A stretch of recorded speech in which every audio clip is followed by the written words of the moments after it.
Salut tout le monde, c'est Nelvea Chan, je vous retrouve aujourd'hui pour une nouvelle vidéo et cette fois on va faire une enveloppe. Donc je vous montre le papier, c'est la collection Toga Buchu bleu et je vais utiliser ce papier donc pour ma base d'enveloppe. Pour cela j'utilise mon massicot. Je viens découper mon papier aux dimensions qui vont m'être nécessaires pour faire l'enveloppe avec l'enveloppe punchboard.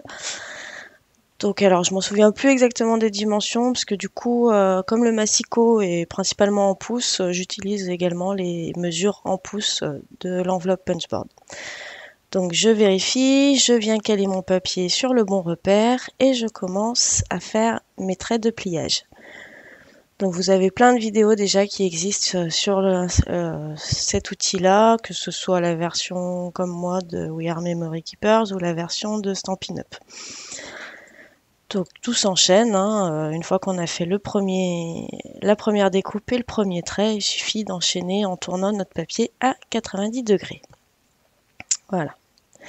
Donc une fois que c'est fait, on a la possibilité d'arrondir les angles. Donc du coup, moi j'en arrondis que 3 sur 4, les deux côtés et un grand. Et en fait, sur le dernier que j'ai pas arrondi, je viens caler mon papier à un repère de 1 pouce. Ou 1 inch, pardon. Voilà, je me trompe, en inch. Et je perfore, ce qui va me faire cette petite chose que je viens découper avec mon cutter en m'alignant bien avec la règle. Une fois que c'est fait, je marque les plis avec le plioir sur les 4 côtés.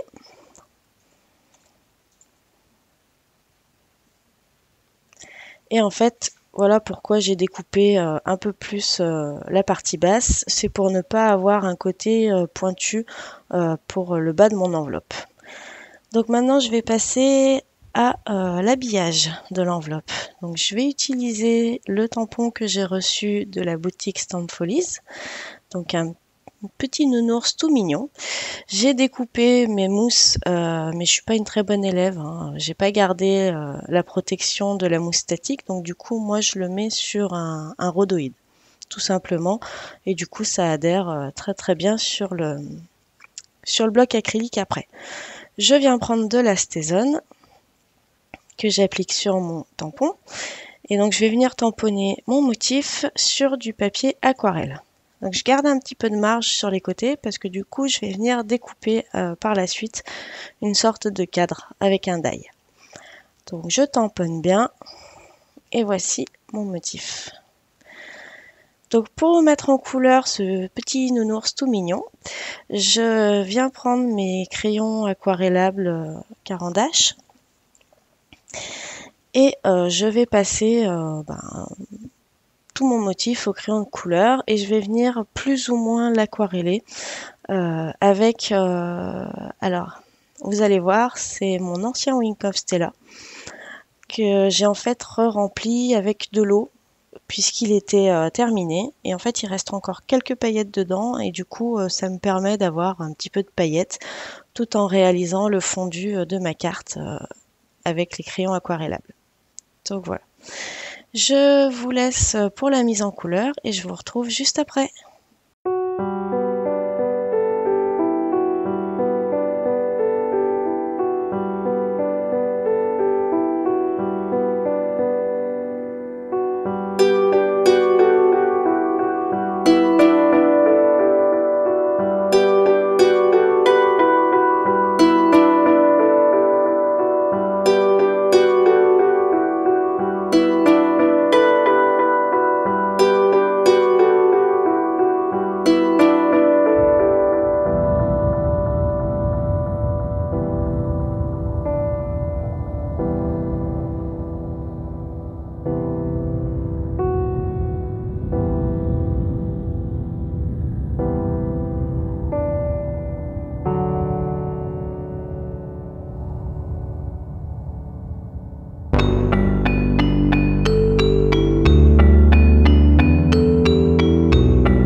Et voilà, la mise en couleur est terminée. Donc je vous ai dit qu'on allait faire un contour avec un die. Donc voici le die en question, une forme puzzle que je vais venir appliquer donc avec la Big Shot, hein, tout simplement, sur les 4 côtés de mon tamponnage. Donc je vous montre le premier, même si je suis pas très bien cadré. Et puis après on va passer relativement vite, hein. Je vous épargne tous les côtés de découpe. Voilà, on enlève celui-là. Et voici le dernier. Donc on retire le die et on retire l'excédent. Voici mon petit nounours dans son papier en puzzle. Donc les angles sont pas forcément toujours bien cohérents, donc avec le crayon de papier je viens me faire des petites marques et je vais venir reprendre ça avec un ciseau.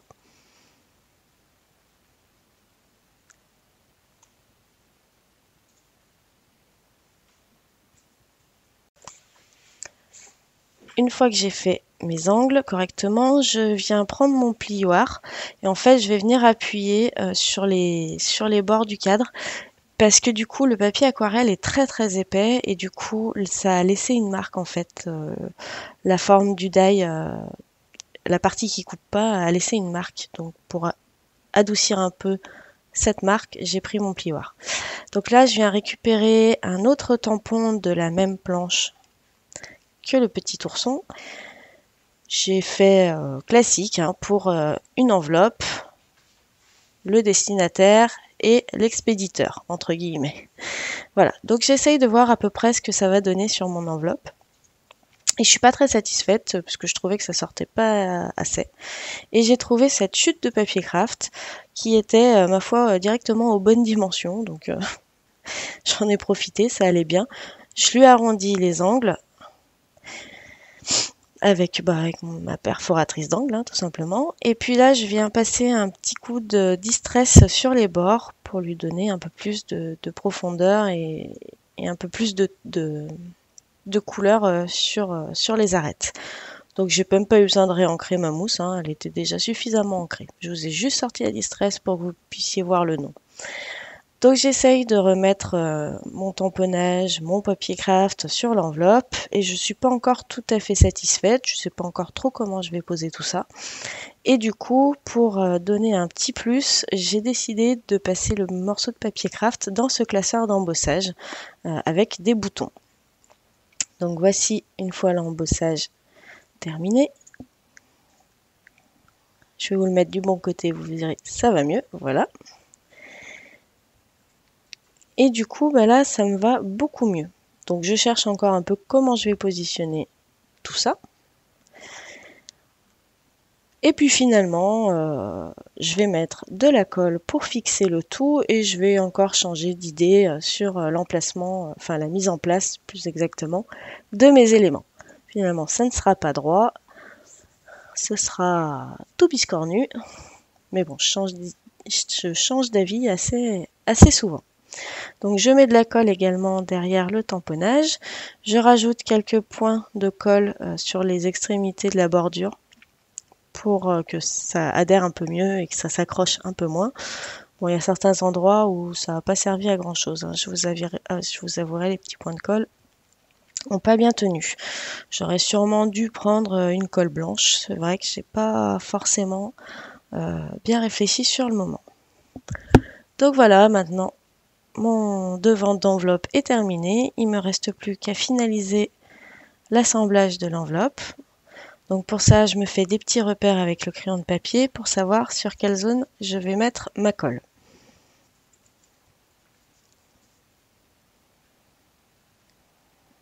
Et il ne me reste plus qu'à refermer mon enveloppe. Et voici, donc l'enveloppe est terminée. Je vous montre donc. C'est une carte, c'est plutôt une carte avec un papier format américain. C'est pas vraiment les mêmes formats que nous. Donc comme je l'avais fait en pouces, et du coup j'ai pris en pouces, moi en inch. Du coup j'ai pris une carte en inch aussi. Voici pour ma petite enveloppe. J'espère que cette création vous aura plu. Moi j'ai pris beaucoup de plaisir à la faire. Je vous retrouve bientôt pour de nouvelles créations. Je vous fais tout plein de gros bisous. Si vous avez apprécié la vidéo et que vous souhaitez voir les prochaines, n'hésitez pas à vous abonner. En attendant, plein de bises et à très bientôt. Bye bye!